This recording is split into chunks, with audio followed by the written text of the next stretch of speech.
Naša družba izgublja prave vrednote, naš svet se pogreza v breznost. Današnji shod je praznik družine.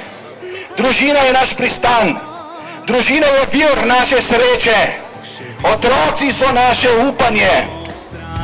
Postajamo vidno bolj mlačni kristjani. Nove Slovenije, Ljudmila Novak in mnogo članov Nove Slovenije.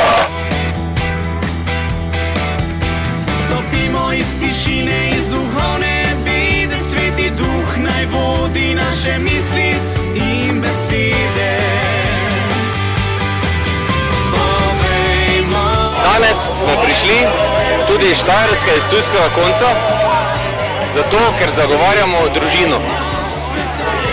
Otrok potrebuje mamo in očeta, zato nam ni vseeno. Povejmo naravnost, povejmo na glas.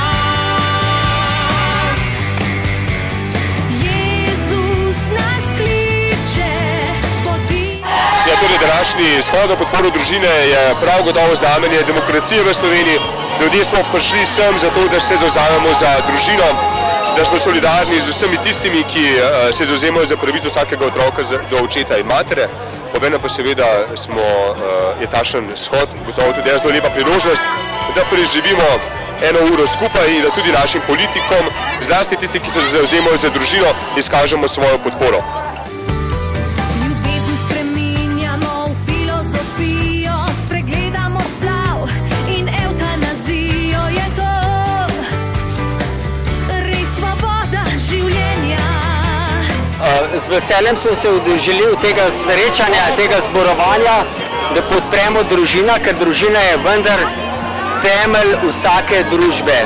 In zdrava družina pomeni tudi zdrav temelj. Povejmo odločno, povejmo na glas. Prihodnost je odvisna od nas. Močne, zdrave družine pomenijo močen in zdrav narod.